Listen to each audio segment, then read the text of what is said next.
Hello viewers, নতুন আলুর সাথে সিম ভাজি কি দারুণ লাগে। নতুন আলু আর সিম একসাথে ভাজি করলে যে কি মজা লাগে, গরম ভাতের সাথে দারুণ লাগে। ধোয়া ওঠা এই সিম আলু ভাজি গরম ভাতের সাথে বা রুটির সাথে একদম জমে যায়।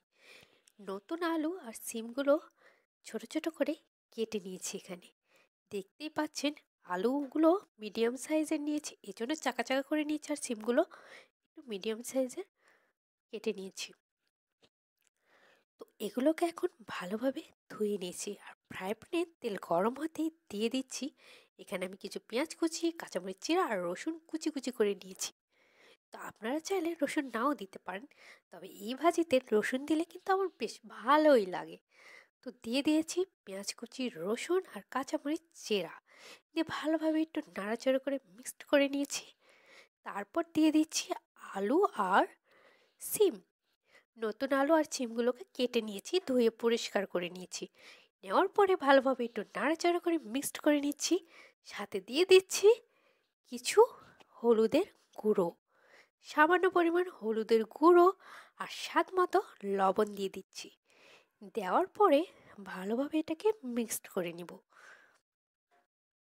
হাতার সাহায্যে ভালো করে এটাকে মিক্সড করে নিচ্ছি। নেওয়ার পরে ঢাকনার সাহায্যে ঢেকে দিব। এতে করে সিদ্ধটাও হয়ে যাবে, আর গা থেকে কিন্তু লবণ দেওয়ার কারণে জল অলরেডি বের হয়ে যাবে, আলাদা আর জল দিতে হবে না। যেহেতু এটা নতুন আলু আর সিমগুলো ছোট ছোট করে কেটে নিয়েছি, এই কারণে এমনিতেই সিদ্ধ হয়ে যাবে। সবজির গা থেকে লবণ দেওয়ার কারণে অনায়াসে জল বের হবে, ওই জলেই সিদ্ধ হয়ে যাবে ঢাকনা দেওয়ার কারণে।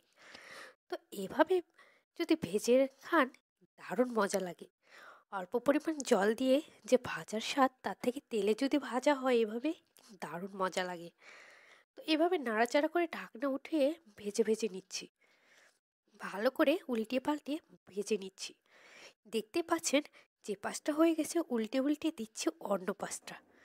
তো নতুন বন্ধুদের জন্য অনেক অনেক শুভেচ্ছা ও ভালোবাসা, পুরাতন বন্ধুদের জন্য অনেক অনেক ভালোবাসা অভিনন্দন। তো এখানে একটি পাত্রে আমি নিয়ে নিয়েছি, ভাজা হয়ে গেছে আমার।